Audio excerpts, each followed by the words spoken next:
ಎಲ್ಲ ನನ್ನ ಪ್ರೀತಿಯ ವೀಕ್ಷಕರಿಗೆ ನಿಮ್ಮ ರಘುರಾಮ್ ಮಾಡುವ ಆತ್ಮೀಯ ನಮಸ್ಕಾರಗಳು. ಮತ್ತೆ ನಿಮ್ಮ ರಘುರಾಮ್ ಬಂದು ಈ ಸಿನಿಮಾ ಸರಸ್ವತಿಯಲ್ಲಿ ನಮ್ಮ ದಕ್ಷಿಣ ಭಾರತದ ಇನ್ನೊಬ್ಬ ಹೆಮ್ಮೆಯ ಕಲಾವಿದೆ ಭಾನುಪ್ರಿಯ ಅವರ ಬಗ್ಗೆ ಒಂದಿಷ್ಟು ಮಾಹಿತಿನ ಹೊತ್ತು ತಂದಾಯಿತು. ಹೌದು ಸ್ನೇಹಿತರೆ, ಈ ಸಿನಿಮಾ ಸರಸ್ವತಿಯಲ್ಲಿ ಭಾನುಪ್ರಿಯ ಮೇಡಮ್ ಅವರ ಬದುಕಿನ ಕೆಲವು ವಿಚಾರಗಳನ್ನ ನಿಮ್ಮೊಂದಿಗೆ ಹಂಚ್ಕೋತಾ ಇದ್ದೀನಿ. ಭಾನುಪ್ರಿಯ ಮೇಡಮ್ ಅವರು ಮೂಲತಃ ನಮ್ಮ ರಾಜಮಂಡ್ರಿ ಪ್ರದೇಶದವರು. ಅವರ ತಂದೆ ಪಂಡು ಬಾಬು ಅಂತ. ಅವ್ರದ್ದು ಫಿಲ್ಮ್ ಡಿಸ್ಟ್ರಿಬ್ಯೂಷನಲ್ಲೂ ಅವ್ರದ್ದು ಕೆಲವು ವ್ಯವಹಾರ ವಹಿವಾಟುಗಳಿತ್ತು. ಜೊತೆಗೆ ಬೇರೆ ಬಿಸ್ನೆಸ್ಗಳು ಮಾಡೋರು. ಈ ಟೈಲರಿಂಗ್ ಅನ್ನೋದನ್ನು ತುಂಬ ಜನಕ್ಕೆ ಮಾಡಿಸಿ ಇಂಪೋರ್ಟ್ ಎಕ್ಸ್ಪೋರ್ಟ್ ಆ ಥರದ್ದು ಏನೋ ಮಾಡ್ತಾರೆ ಅನ್ನೋದೊಂದು ಸುದ್ದಿ ಇದೆ. ಭಾನುಪ್ರಿಯ ಮೇಡಮ್ ಅವರು ಚಿಕ್ಕ ವಯಸ್ಸಿಂದಾನೇ ಅವರು ಡ್ಯಾನ್ಸರು. ಈ ಭರತನಾಟ್ಯ ಕುಚಿಪುಡಿ ಎರಡನ್ನೂ ಕಲ್ತಿದ್ದಾರೆ ಅವರು. ಬಹುಶಃ ಅವರು 5-6 ವಯಸ್ಸಿರಬೇಕಾದ್ರೆ ಅಂತ ಕಾಣುತ್ತೆ.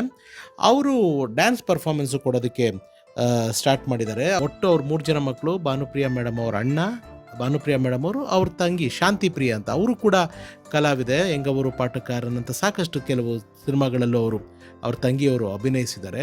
ತಂಗಿನೂ ಕೂಡ ಡ್ಯಾನ್ಸ್ ಕಲ್ತಿದ್ದಾರೆ. ಅಕ್ಕ ಭಾನುಪ್ರಿಯ ಅವ್ರು ಬಂದ್ಬಿಟ್ಟು ತುಂಬ ಒಂಥರ ವೆರಿ ವೆರಿ ಇಂಡಿಯನೈಸ್ಡ್, ಅಂದರೆ ಇವರು ತುಂಬ ವೆಸ್ಟರ್ನೈಸ್ಡು.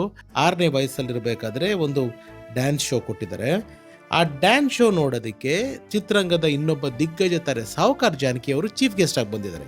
ಅಲ್ಲಿ ಅದನ್ನು ಅವ್ರು ನೋಡಿ ಭಾನುಪ್ರಿಯ ಅವ್ರನ್ನ ಅಪ್ರಿಷಿಯೇಟ್ ಮಾಡಿ, ತುಂಬ ಚೆನ್ನಾಗಿ ಡ್ಯಾನ್ಸ್ ಮಾಡ್ತೀಯಮ್ಮ, ನೀನು ಮುಂದಕ್ಕೆ ಸಿನಿಮಾಗೆ ಬಂದರೆ ಒಳ್ಳೆ ಕಲಾವಿದೆ ಆಗ್ತೀಯಾ ಅಂತ ಹೇಳಿ ಇದು ಮಾಡಿ ಕಳಿಸಿದ್ದಾರೆ. ಇವರು ಹುಟ್ಟಿ ಸ್ವಲ್ಪ ದಿವಸಕ್ಕೇ ಚೆನ್ನೈಗೆ ಶಿಫ್ಟ್ ಆಗ್ಬಿಟ್ಟಿದ್ದಾರೆ. ಮಡ್ರಾಸಿಗೆ ಶಿಫ್ಟ್ ಆಗಿ ಅಲ್ಲೇ ಅವರು ಓದ್ತಾ ಇರೋ ಸಂದರ್ಭದಲ್ಲೇನೆ ಏನಾಗಿದೆ, ನಮ್ಮ ಇತ್ತೀಚೆಗಷ್ಟೇ ತೀರ್ಕೊಂಡ್ರಲ್ಲ ಕೆ ಭಾಗ್ಯರಾಜ್ ಅವರು. ಕೆ ಭಾಗ್ಯರಾಜ್ ಸರ್ ಅವರ ಮೊದಲನೇ ಪತ್ನಿ ಅವರು ತೀರ್ಕೊಂಡ್ಮೇಲೆ ಪೂರ್ಣಿಮಾ ಅವ್ರನ್ನ ಮದುವೆ ಆಗಿದ್ದು. ಅವರ ತಂಗಿ ಭಾನುಪ್ರಿಯ ಮೇಡಮ್ ಎಲ್ಲ ಒಂದೇ ಡ್ಯಾನ್ಸ್ ಕ್ಲಾಸಲ್ಲಿ ಡ್ಯಾನ್ಸ್ ಪ್ರಾಕ್ಟೀಸ್ ಮಾಡ್ತಾಯಿದ್ರು. ಭಾಗ್ಯರಾಜ್ ಸರ್ ಮನೆಯಲ್ಲಿ ಯಾವುದೋ ಒಂದು ರಿಹರ್ಸಲ್ ಮಾಡೋಕ್ಕೆ ಬಂದಾಗ ಭಾಗ್ಯರಾಜ್ ಸರು ಭಾನುಪ್ರಿಯ ಮೇಡಮ್ ಅವ್ರನ್ನ ನೋಡಿ ನನ್ನ ಸಿನಿಮಾನಲ್ಲಿ ಆ್ಯಕ್ಟ್ ಮಾಡಿಸ್ತೀನಿ ಅಂತ ಹೇಳಿ ಮೇಕಪ್ ಟೆಸ್ಟ್ ಎಲ್ಲ ಮಾಡಿ ಆಡಿಷನ್ ಮಾಡಿದ್ದಾರೆ. ಭಾನುಪ್ರಿಯ ಅವ್ರಿಗೆ ಅವಾಗ 12-13 ವರ್ಷ ಅಂತೆ. ಆ ಕ್ಯಾರೆಕ್ಟ್ರಿಗಿನ್ನ ಸ್ವಲ್ಪ ಮೆಚುರಿಟಿ ಬೇಕು, ತುಂಬ ಹೆಂಗೆ ಕಾಣಿಸ್ತಾರೆ ಅಂದ್ಬಿಟ್ಟು ಅವ್ರನ್ನ ಹೀರೋಯಿನ ಮಾಡೋಕ್ಕಾಗಿಲ್ಲ. ಆಗ ಇಮಿಡಿಯೇಟಾಗಿ ಭಾರತಿ ರಾಜ ಅಂತ ಭಾಗ್ಯರಾಜ್ ಸರ್ ಅವರ ಗುರುಗಳೇನಿದ್ರು ಅವರು ಕೂಡ ಇತ್ತೀಚೆಗೆ ಅಷ್ಟೇ ತೀರೋದ್ರು. ಅವರು ತೀರೋಗಿ ಕೆಲವೇ ದಿವಸಗಳಲ್ಲಿ ಭಾಗ್ಯರಾಜ ಸಾರು ತೀರೋಗ್ಬಿಟ್ರು. ಯಾಕೆಂದರೆ ಭಾಗ್ಯರಾಜ್ ಅವರು ಭಾರತಿ ರಾಜ ಅವರ ಗುರುಕುಲದಲ್ಲೇ ಬೆಳೆದವರು. ಅವರ ಹಲವಾರು ಚಿತ್ರಗಳಿಗೆ ಅವರು ನಿರ್ದೇಶಕನ ವಿಭಾಗದಲ್ಲಿ ಕಥೆಗಾರರಾಗೆಲ್ಲ ಕೆಲಸ ಮಾಡಿದ್ದಾರೆ. ಭಾರತಿ ರಾಜ ಅವರ ರಿಲೇಟಿವ್ ಒಬ್ಬರು ಬ್ರದರ್ ಅಂತ ಕಾಣುತ್ತೆ, ಮನೋಜ್ ಅಂತ.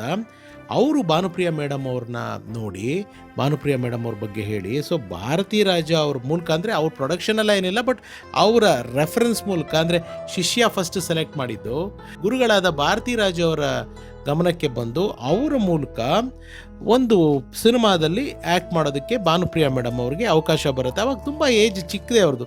ಆ ಸಿನಿಮಾ ಬಂದ್ಬಿಟ್ಟು, ಆ ಪಿಕ್ಚರ್ ಹೆಸರು ಬಂದ್ಬಿಟ್ಟು ಮೆಲ್ಲ ಪೇಸಂಗಳ್ ಅನ್ನೋ ಚಿತ್ರದ ಮೂಲಕ ಭಾನುಪ್ರಿಯ ಮೇಡಮ್ ಅವರು ಚಿತ್ರರಂಗಕ್ಕೆ ಪರಿಚಯ ಆಗ್ತಾರೆ. ಆ ಸಿನಿಮಾನ ಪಿ ಜಯರಾಮ್ ಅವರು ಸಿಂಗಮಣಿ ಅನ್ನೋ ನಿರ್ಮಾಣ ಮಾಡ್ತಾರೆ.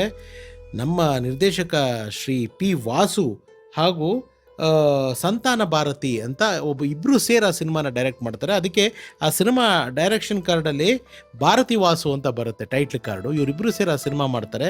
ಇದಾದಮೇಲೆ ಒಂದು ತೆಲುಗು ಸಿನಿಮಾ ಮಾಡ್ತಾರೆ. ಅದು ಬಟ್ ರಿಲೀಸ್ ಆಗೋದು ಫಸ್ಟು ಇದೇ ಪಿಕ್ಚರ್ ಮೆಲ್ಲ ಪೇಸಂಗಳಾಗುತ್ತೆ. ಇದಾದಮೇಲೆ ತೆಲುಗಿನಲ್ಲಿ, ಆಂಧ್ರದಲ್ಲಿ ವಂಶಿ ಅನ್ನೋ ಒಬ್ಬರು ನಿರ್ದೇಶಕರು ಭಾನುಪ್ರಿಯ ಮೇಡಮ್ ಅವ್ರನ್ನ ಇಟ್ಬಿಟ್ಟು ಸಿತಾರ ಅಂತ ಒಂದು ಸಿನಿಮಾ ಮಾಡ್ತಾರೆ. ಆ ಸಿನಿಮಾ ದೊಡ್ಡ ಹಿಟ್ ಆಗುತ್ತೆ. ಅದಾದಮೇಲೆ ಸ್ವರ್ಣಕಮಲಂ ಅನ್ನೋ ಒಂದು ಪಿಕ್ಚರು ವಿಶ್ವನಾಥ್ ಸರ್ ಅವರ ನಿರ್ದೇಶನದಲ್ಲಿ, ಅದರಲ್ಲಿ ಒಂದು ಕ್ಲಾಸಿಕಲ್ ಡ್ಯಾನ್ಸರ್ ಪಾತ್ರ. ಅದೊಂಥರ ಕಲ್ಟ್ ಸಿನಿಮಾ ಭಾನುಪ್ರಿಯ ಮೇಡಮ್ ಅವ್ರಿಗೆ ಅಂತಲೇ ಹೇಳ್ಬೋದು. ತುಂಬ ಅದ್ಭುತವಾಗಿ ಅಭಿನಯಿಸಿದಂಥ ಪಾತ್ರ. ಅವರು ಡ್ಯಾನ್ಸರೇ ಆಗಿದ್ದರಿಂದ ಬಹಳ ಅಷ್ಟು ಚೆನ್ನಾಗಿ ಅವರು ಅಭಿನಯಿಸಿದ್ದಾರೆ. ಆಮೇಲೆ ಅವ್ರಿಗೆ ಆ್ಯಕ್ಟಿಂಗ್ ಮಾಡೋದಕ್ಕೆ ಈಸಿ ಆಗ್ತಿದ್ದಿದೆ ಈ ಡ್ಯಾನ್ಸಿಂದ. ಅಂದರೆ ಈ ಡ್ಯಾನ್ಸ್ನಲ್ಲಿ ಬೇರೆ ಬೇರೆ ಎಕ್ಸ್ಪ್ರೆಷನ್ಗಳು ಹೇಳ್ಕೊಟ್ಟಿದ್ದರಿಂದ ಅವ್ರಿಗೆ ಸಿನಿಮಾ ಸ್ಕ್ರೀನಲ್ಲಿ ಈ ಬೇರೆ ಎಕ್ಸ್ಪ್ರೆಷನ್ಸ್ನ ಇವಾಗ ತೋರಿಸೋದಕ್ಕೆ ತುಂಬ ಹೆಲ್ಪ್ ಆಗುತ್ತೆ ಅಂತ ಹೇಳ್ತಾರೆ. ಭಾನುಪ್ರಿಯ ಮೇಡಮ್ ಅವರ ಕಣ್ಣು ತುಂಬ ಅಟ್ರಾಕ್ಟಿವ್. ಆ ಕಣ್ಣಲ್ಲೇ ಸಾಕಷ್ಟು ವಿಚಾರಗಳನ್ನ ಅವರು ಹೊರಹಾಕುವಂಥ ಒಂದು ಕೆಪಾಸಿಟಿ ಇದ್ದಂಥ ಕಲಾವಿದೆ. ಹತ್ರ ಒಂದು 270-300 ಸಿನಿಮಾ ಒಳಗಡೆ ಮಾಡಿರ್ಬೋದು ಅವರು. ಕನ್ನಡ, ತಮಿಳು, ತೆಲುಗು, ಮಲಯಾಳಮು, ಹಿಂದಿ ಸೇರಿ. ಹಿಂದಿನಲ್ಲಿ ಬಾಬಿ ಅನ್ನೋ ಸಿನಿಮಾ ಅವ್ರಿಗೊಂದು ಒಳ್ಳೆ ಗುರುತನ್ನು ಕೊಡ್ತು. ಆಮೇಲೆ ಜಿತೇಂದ್ರ ಅವ್ರ ಜೊತೆಗೆ ಒಂದು ಸಿನಿಮಾ ಮಾಡಿದರು, ಖುದ್ಗರ್ ಸಿನಿಮಾದಲ್ಲಿ ಮಾಡಿದರು. ಹಿಂದಿ ಚಿತ್ರರಂಗದಲ್ಲಿ ಅಂದ್ಕೊಂಡ ಅಷ್ಟು ಅವ್ರಿಗೆ ಒಂದು ಆ ಗುರುತು ಗೌರವ ಸಿಕ್ಕಿಲ್ಲ ಅಂತಂದರು. ದಕ್ಷಿಣ ಭಾರತದಲ್ಲಿ ಅವರು ರೂಲ್ ಮಾಡಿದ್ರು. ಎಷ್ಟೋ ಜನ ಅವ್ರನ್ನ ಶ್ರೀದೇವಿ ಥರನೂ ಕಾಣ್ತಾರೆ ಅಂತ ಕೂಡ ಹೇಳೋರು ಭಾನುಪ್ರಿಯಾ ಮೇಡಮ್ ಅವ್ರನ್ನ. ಸೊ ಹೀಗೆ ಭಾನುಪ್ರಿಯಾ ಅವರು ಚಿತ್ರದಿಂದ ಚಿತ್ರಕ್ಕೆ, ಪಾತ್ರದಿಂದ ಪಾತ್ರಕ್ಕೆ ಮಾಡ್ಕೊಬೋದು. ಕನ್ನಡದಲ್ಲೂ ಕೂಡ ಅವರು ನಮ್ಮ ವಿಷ್ಣು ಸರ್ ಜೊತೆ ಸಿನಿಮಾ ಮಾಡಿದ್ದಾರೆ, ಕದಮ ಮಾಡಿದ್ದಾರೆ, ನಮ್ಮ ರವಿ ಸರ್ ಜೊತೆ ರಸಿಕಾ ಮಾಡಿದ್ದಾರೆ, ಅಂಬರೀಷ್ ಅಣ್ಣನ ಜೊತೆ ಪೇರಾಗಿ ಶಿವಣ್ಣನು ಆ ಪಿಕ್ಚರ್ ಮಾಡಿದರು, ದೇವರ ಮಗ ಮಾಡಿದ್ದಾರೆ, ಸಿಂಹಾದ್ರಿ ಸಿಂಹನಲ್ಲಿ ಒಂದು ಮುಖ್ಯವಾದ ಪಾತ್ರ ಮಾಡಿದ್ದಾರೆ, ಪೆದ್ದರಾಯುಡು ಅಂತ ಏನು ತೆಲುಗುನಲ್ಲಿ ಹಿಟ್ ಆಯಿತು ಅದೇ ವರ್ಷನೇ ಸಿಂಹಾದ್ರಿ ಸಿಂಹ, ಆ ಪಾತ್ರನೇ ಬಹುಶಃ ಭಾನುಪ್ರಿಯಾ ಮೇಡಮ್ ಅವರು ಇಲ್ಲೂ ಮಾಡಿದರು. ಕಡಿಮೆನೇ, ಬಟ್ ಕನ್ನಡದಲ್ಲೂ ಅವರು ನಂಟಿದೆ, ಕನ್ನಡ ಸಿನಿಮಾಗಳಲ್ಲೂ ಅವರು ಅಭಿನಯಿಸಿದ್ದಾರೆ. ಹೀಗೆ ಅವರು ಜೀವನ ಖುಷಿಯಾಗಿ ನಡ್ಕೊಂಡು ಹೋಗ್ತಾ ಇರಬೇಕಾದ್ರೆ ಒಂದು ಮದುವೆ ಪ್ರಪೋಸಲ್ ಬರುತ್ತೆ. ಆ ಮದುವೆ ಬಂದ್ಬಿಟ್ಟು ಭಾನುಪ್ರಿಯಾ ಮೇಡಮ್ ಅವರ ತಾಯಿಗೆ ಅಷ್ಟಾಗಿ ಇಷ್ಟ ಇರೋದಿಲ್ಲ ಆ ಮದುವೆ. ಯಾಕೆಂತಂದರೆ ಇದು ಲವ್ ಮ್ಯಾರೇಜ್ ಅಲ್ಲ, ಒಂದು ಫ್ಯಾಮಿಲಿ ಮೂಲಕನೇ ಈ ಪ್ರಪೋಸಲ್ ಬರುತ್ತೆ. ಒಂದು ಬಂದಾಗ ಅದು ಯಾಕೋ ಅವ್ರ ತಾಯಿಯವ್ರಿಗೆ ಆ ಪ್ರಪೋಸಲ್ ಅಷ್ಟು ಇಷ್ಟ ಆಗೋದಿಲ್ಲ. ಇನ್ಫ್ಯಾಕ್ಟ್ ಭಾನುಪ್ರಿಯಾ ಮೇಡಮ್ ಅವರ ಹಸ್ಬೆಂಡ್ ಬಂದ್ಬಿಟ್ಟು ಆದರ್ಶ್ ಅಂತ, ಅವರು ನ್ಯಾಷನಲ್ ಜಿಯೋಗ್ರಫಿ ಚಾನೆಲ್ನಲ್ಲಿ ಆವಿಡ್ ಚೀಫ್ ಎಡಿಟರ್ ಆಗಿದ್ದರು. And he is one of the best photographer ಅಂತ ಹೇಳ್ತಾರೆ. ಈ national geography channel and discovery ಚಾನಲ್ಗೆಲ್ಲ ಅವರು ತುಂಬ ಕೆಲಸಗಳನ್ನ ಮಾಡಿದಂಥವ್ರು. USA ಬೇಸ್ಡು, ಅಲ್ಲೇ ಇಲ್ಲಿ ಯಾವಾಗಲೂ ಓಡಾಡ್ತಿದ್ರು. ಅವರ ತಾಯಿ ಅಂದರೆ ಭಾನುಪ್ರಿಯಾ ಅವರ ಅತ್ತೆ, ಅವರ ಗಂಡನ ತಾಯಿ ಬಂದ್ಬಿಟ್ಟು ಸುಮತಿ ಕೌಶಾಲ್ ಅಂತ. ಅವರು ತುಂಬ ದೊಡ್ಡ ವಿದ್ವತ್ತಿರೋ ಒಂದು ನೃತ್ಯಗಾತಿ. ಅವರು 2019ರಲ್ಲಿ ಕಾಲವಾಗ್ತಾರೆ. ಆದರೆ ಅತ್ತೆ ತಾಯಿ ಥರ ಇರ್ತಾರೆ ಅವ್ರಿಗೆ. ಭಾನುಪ್ರಿಯಾ ಅವರ ತಾಯಿ ಯಾವಾಗ ಮದುವೆಗೆ ಒಪ್ಪಲಿಲ್ಲ, ಆವಾಗ ಇವರಿಬ್ಬರ ಮದುವೆ ಕ್ಯಾಲಿಫೋರ್ನಿಯಾದಲ್ಲಿ US ಅಲ್ಲಿ ಒಂದು ದೇವಸ್ಥಾನದಲ್ಲಿ ಅಲ್ಲಿನ ಕೆಲವು ಜನಗಳೊಂದಿಗೆ ಆಯಿತು. ಇಲ್ಲಿಂದ ಯಾರೂ ಹೋಗಿಲ್ಲ. ಆಮೇಲೆ ಇಲ್ಲಿ ಬಂದು ಒಂದು ಗೆಟ್ ಟುಗೆದರ್ ಮಾಡಿ ಇದೆಲ್ಲ ಮಾಡಿದ್ದಾರೆ. ಅಲ್ಲಿ ಜೀವನನ ತುಂಬ ಚೆನ್ನಾಗಿ ಕಟ್ಕೊಂಡಿದ್ದಾರೆ. ಯಾಕೆಂತಂದರೆ ಅತ್ತೆ, ಸೊಸೆ, ಇವ್ರ ಗಂಡ, ಈ ಥರ ಎಲ್ಲ ತುಂಬ ಒಂದು ಮುದ್ದಾಗಿ ಅವ್ರ ಸಂಸಾರನ ಕಟ್ಕೊಂಡು ಹೋಗಿದ್ದಾರೆ. ಕಟ್ಕೊಂಡು ಹೋಗಿ ಅವರು ಅಲ್ಲಿದ್ದಾಗಲೂ ಕೂಡ ಕೆಲವು ಚಿತ್ರಗಳಲ್ಲಿ ಮದುವೆ ಆದಮೇಲೂ ಕೂಡ US ಇಂದ ಬಂದು ಅಭಿನಯಿಸ್ತಾ ಇದ್ರು. ಛತ್ರಪತಿ, ನಮ್ಮ ಪ್ರಭಾಸ್ ಅವ್ರದ್ದು, ರಾಜಮೌಳಿ ಸರ್ ಡೈರೆಕ್ಷನ್ ಪಿಕ್ಚರಲ್ಲಿ ತುಂಬ ಡಿಗ್ಲಾಮರಸ್ ಪಾತ್ರ ಮಾಡಿದರು. ಆ ಡಿಗ್ಲಾಮರಸ್ ಪಾತ್ರ ಮಾಡಿದರೂ ಕೂಡ ಅವ್ರಿಗೆ ಒಳ್ಳೆ ಗುರುತು ಸಿಕ್ತು, ಅವಾರ್ಡು ಕೂಡ ಬಂತು ಅಂತ ಕಾಣುತ್ತೆ, if I am not wrong.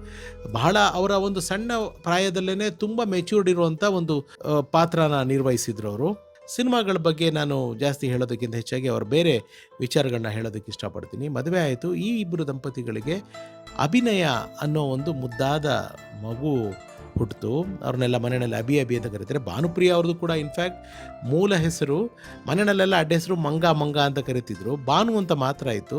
ಈ ಸಿನಿಮಾಗೆಲ್ಲ ಬರಬೇಕು ಅಂತ ಡಿಸೈಡ್ ಮಾಡಿದಾಗ ಅವ್ರ ತಾಯಿ ಯಾರು ಅಸ್ಟ್ರಾಲಜರ್ ಹತ್ರ ತೋರಿಸಿ, ಭಾನು ಪಕ್ಕದಲ್ಲಿ ಪ್ರಿಯಾ ಸೇರಿಸ್ಕೊಂಡ್ರೆ ಚೆನ್ನಾಗಿರುತ್ತೆ ಅಂತ ಹೇಳಿ ಭಾನುಪ್ರಿಯಾ ಆಗಿದ್ದಾರೆ. ಹಾಗೆ ಅವ್ರ ತಂಗಿಗೂ ಕೂಡ ಶಾಂತಿ ಪ್ರಿಯಾ ಅಂತ ಅದರಿಂದನೇ ಹೆಸರು ಬಂತು.